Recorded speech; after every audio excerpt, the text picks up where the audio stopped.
Mga katambay, kamusta po? Si Kamanong po, nagbabalik po muli para po magkomento po muli sa inyo dito po sa Tambayang Makabayan. Magandang umaga po muna, tanghali, hapon, gabi, madaling araw po sa atin lahat. Sana po nasa maayos at mapayapa po tayong kalagayan. Samahan niyo po inyong lingkod mga tambay, umpisa na po natin. Komentuhan po natin mga tambay, ito pong mga pahayag. Ito pong pahayag po ng PCO, itong Presidential Communication Office mga tambay na si Secretary Dave Gomez. Si Secretary Gomez ay hindi pa po sinasagot at talagang nananatili po tikom ang bibig sa issue po ng broadcaster po na hawak po nila mga tambay, si Abe. At pati po ang tinatawag na garbage in, garbage out ng Vice President ay tikom din po ang bibig sa issue po ng korupsyon sa PCO. Bakit kaya? Pero pagdating po sa Vice President at sa pamilya Duterte, mga bayan, ay buhay na buhay at ang bibig po ay nagliliyab po mga tambay pagdating po sa mga Duterte. Pero pag sa sarili na ng bakuran, yung sinasabi nga po ng Malacanang, mga tambay, clean your house first bago ka bumatikos. Ang nangyari po sa PCO, mga tambay, isang damukal na issue na korupsyon, inuna po nilang bumatikos sa iba. Mga kabayan, ganyan po katindi ang PCO, mga kabayan. Pakinggan po natin ang pahayag po ng sekretary po ng PCO na si Gomez, mga tambay. Pakinggan po natin. Ikumpa ang Presidential Communications Office sa aligasyon ng korupsyon sa ahensya. Kasunod ito ng revelasyon ng isang PTV anchor laban sa state-run network. Ang detalye sa Agenda Weekend Report ni Francis Folve. Kinumpirma ni Presidential Communications Office Secretary Dave Gomez ang mga paratang ni dating People's Television Network anchor Mike Abe sa mga sirang pasilidad ng state-run network. Yung pinarating ni Mike na mga issues doon sa kanyang programa, actually nakarating na rin sa attention ko yun, no? So very early on, unang bisita ko pa lang sa PTV4, nakita ko na nga yung mga sinasabi niyang tumutulong mga bubungan, sirang aircon. Ayon kay Gomez, naiparating na niya ang mga kakulangan sa PTV sa budget deliberations ng PCO sa Kamara. Nung nag-testify ako sa Congress to present and defend our budget, mga 3 weeks ago pa, naimungkahin na natin sa Kongreso na kailangan talaga ng pondo ng PTV4 para ma-rehabilitate yung PTV4. No? Nauna na rin kinumpirma ni Gomez sa Billionario News Channel na accurate ang mga pahayag ni Abe patungkol sa gusali ng estasyon. Sa kanyang live stream noong Webes na burado na ngayon, inisa-isa ni Abe ang mga nakarating sa kanyang mga problema sa PCO. May mga sangkot din daw sa korupsyon, pero hindi naman niya ito pinangalanan. Wala pang pahayag sa ngayon si Gomez tungkol dito, pero tiniyak niyang aayusin niya ang gusot sa PCO.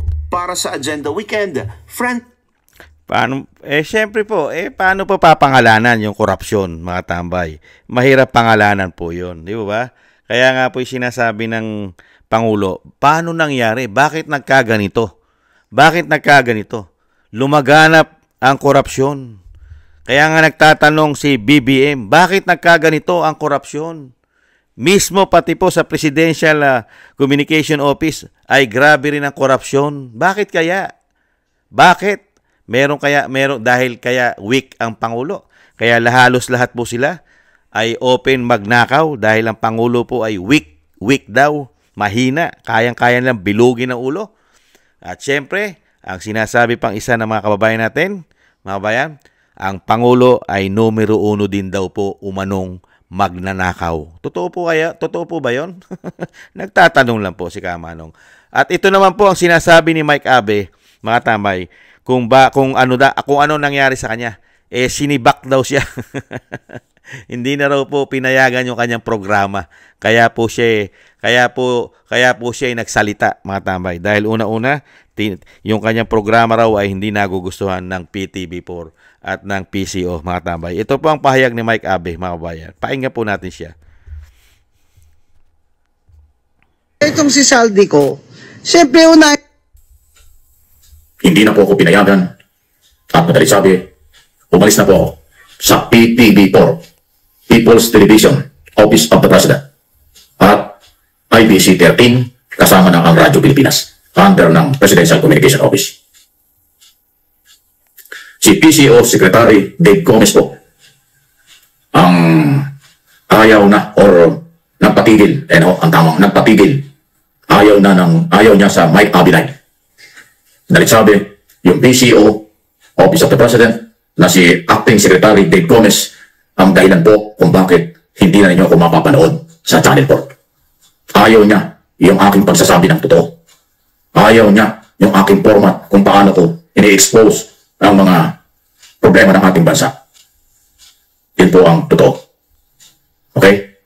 Alam po ninyo kung bakit ko sinasabi ito. Kahapon, doon sa ating programa, Mike Abby Live. Anniversary po, ngayon, 3 years anniversary ngayong araw na ito. Ang Mike Abby Live sa television. Oo, mga tambay. Expose ko yung mga katiwalian. Yan po mga tambay, in-expose daw niya. Tingnan natin. Kasi tumusuporta ko kay Pangulong Marcos tulad ng sinabi ko. Ginawa ko po sa PTV at sa Mike Abby Live sa television na pati sa PCO at Channel 4, PTV4, mayroon ding korupsyon. Ito, huwag na tayong lalayo.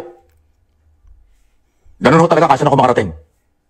Alam ba nyo dito sa PCO, Presidential Communication Office, may problema rin. O hindi ko nila lahat. Dito lang sa Channel 4, may problema rito. Walang development dito kasi para dito nagpapalit ng damit kasi mga manager dito eh. Every 3 months, every 4 months nagpapalit ng manager. Kaya walang nagagawa, walang development. Pero may pondo, may budget. Nasaan ang budget? At tumigil kayo ha?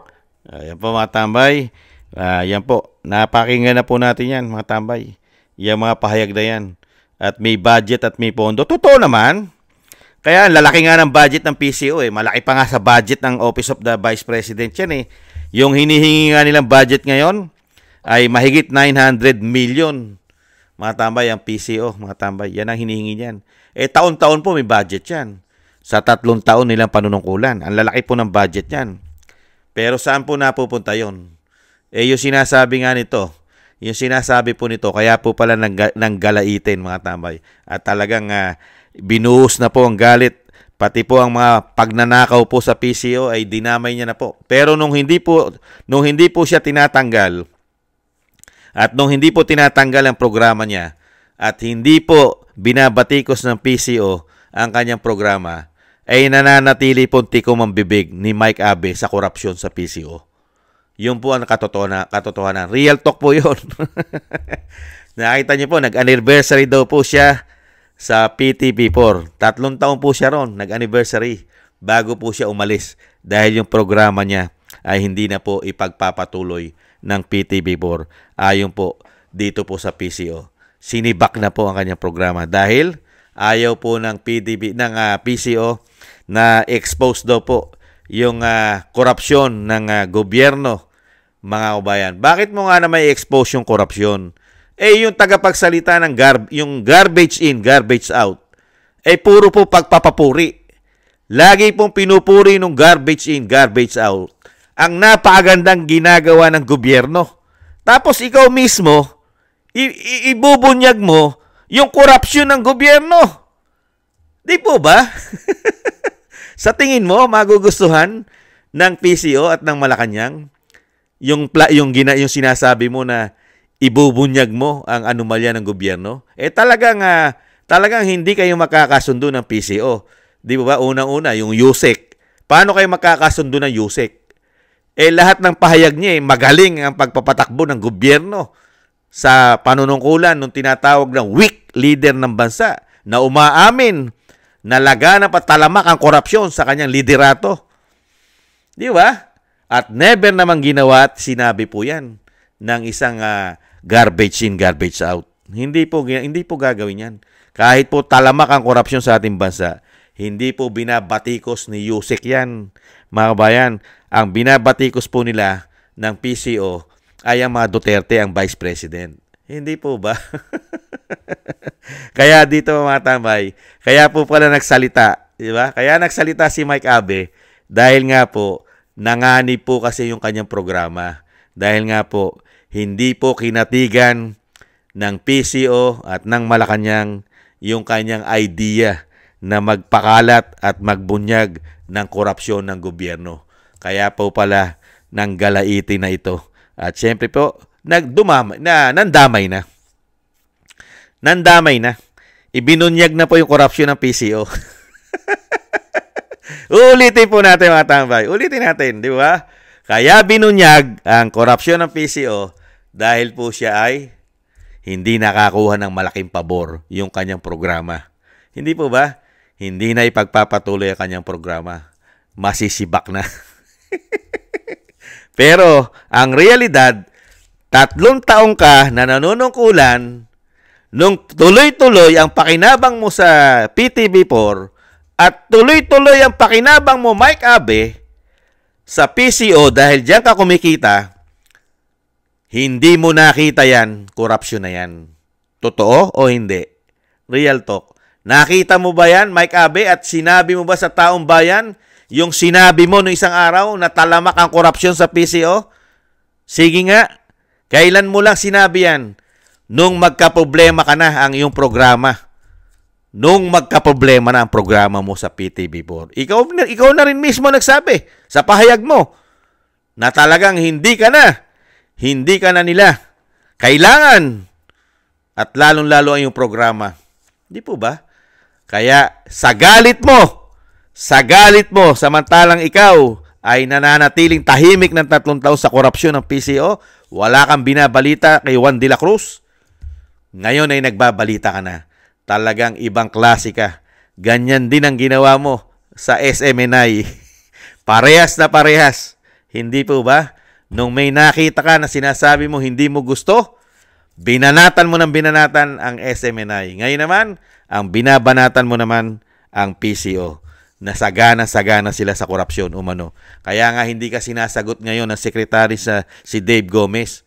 Dahil mismo alam din ni acting secretary ng PCO na si Dave Gomez, alam din niya dahil mismo siya, meron din siya kilalang mga korap at ayaw nga lang pangalanan. Hindi po ba mga katarantaduhan itong mga taong ito? Nagsasabwatan, magkakasabwat. Kahit po ito si Mike Abe umano, ay kasabwat din po yan. Marami na siya nakikitang korupsyon, ay nananahimik po siya dahil hindi nagkaproblema siya dyan. Nung magkaproblema na po siya, saka siya nagyayaw-yaw. Kaya aasahan mo sa tao na yan? Wala pong prinsipyo yan. 2-5 po ang prinsipyo niyan. Kung saan po maikinabang si Mike Abe at nakikinabang siya, ay hindi po magsasalita yan ng korupsyon. Yan po ang paninindigan yan. Real talk. Mga kabayan, 3 taong ka na pala riyan, hindi ka malang nagbunyag at lagi mong binubunyag ang sinasabi mong anomalya at kapalpakan ng Vice President at ng mga Duterte at mga supporters at ang mga kaalyado nito. Lagi mong binabakbakan. Pero yung mismo palang pinagtatrabahuan mo ay talamakang korupsyon. Kaya ang masasabi sa iyo ng taong bayan, ang masasabi ni Kamanong, ikaw pala ay mukhang, alam nyo na kung ano siya, kung anong pagmumukha meron siya. Mga kasama po ang mga kasabwat nila riyan umano. Sabwatan. Kaya nga, ang hirap nilang magbigay ng pangalan. Hindi nyo ba napapansin yun? Sa Kongreso, hirap na hirap pangalanan ang talagang ulo ng korupsyon, ugat ng korupsyon. Hindi nila mapangalanan ang tinatawag na tambaluslos umano. Hindi nila mapangalanan. Ganon din po sa Malacanang. Hirap na hirap pong pangalanan ang merong accountability sa buong bansa. Hirap na hirap. At dito po, sa PCO, na talamak din ang korupsyon, ay hindi rin po mapangalanan ng PCO Secretary na si Dave Gomez. Nakita niyo po, systematic ang korupsyon sa ating bansa. Nagtatakipan. Hindi po ba? Kaya dito po kaya ito sinasabi po na korupsyon, totoo ito. Lahat ng sinabi ng Vice President na talamak at laganap ang korupsyon sa bansa, totoo. Kung yung nakikinabangan ng 3 taon yung nakikinabang ng 3 taon umano na si Mike Abe ngayon nagsalita dahil nga po nanganib na po ang kanyang karir sa PTV4. Ngayon na isa na lang po siyang vlogger. Napakahirap pong paniwalaan yung tao na yan. Matambay, 2-5 ang prinsipyo niyan. Yan yung tinatawag na doble kara. At yung mga ganyang klase po na paninindigan na katulad ni Mike Abe, komento ko po, ganyan po yung nagsusuot ng bayong nung panahon po ng Hapon. Makapili. Ganyan po yung mga tambay. Kung saan po malaki pakinabang, doon po siya kung saan po siya makikinabang umano. Mga kabayan, ganyan po yung klase po ni Mike Abe na yan at klase ng USEC at klase ng isang sekretary ng PCO, pare-parehas po yan mga tambay. Iisa po kulay niyan umano. Mga sanay na sanay magsuot ng bayong yan nung panahon po ng Hapon, mga kababayan. Yung mga klase po yan.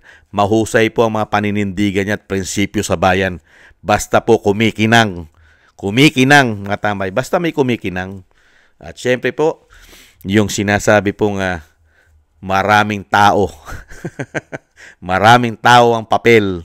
Yan, gustong-gusto po niya yan. Basta maraming tao ang papel, mga kababayan. Thank you po mga tambay. Sa mga nagusto po ng ating tambayan mga kabayan sa YouTube at TikTok.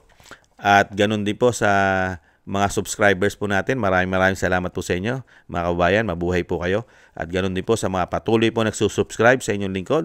Mabuhay po kayo. Ingat-ingat po kayo, mga kababayan. At syempre po, maraming salamat din po sa mga nagko-comment, like, share, and subscribe. Thank you po.